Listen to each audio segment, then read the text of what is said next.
মহিলাদের নিরাপত্তা সুনিশ্চিত করতে টহল দুবরাজপুর পুলিশের। আরজিকর কাণ্ডের পর এবার মহিলাদের নিরাপত্তা সুনিশ্চিত করতে টহল দুবরাজপুর থানার পুলিশের। আরজিকর মেডিকেল কলেজ ও হাসপাতালে তরুণী চিকিৎসক খুনের ঘটনায় খবর সর্বত্রই ছড়িয়ে পড়েছে।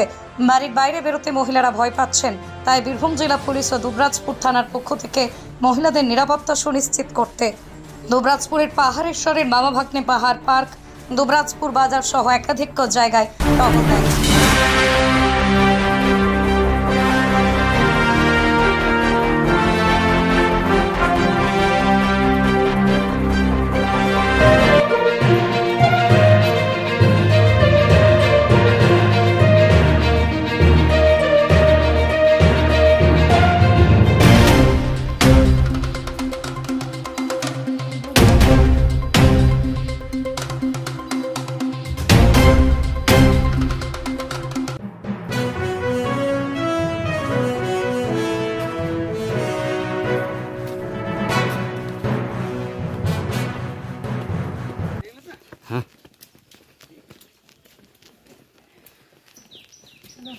ভালোভাবে থাকবে, ফটো হচ্ছে তো।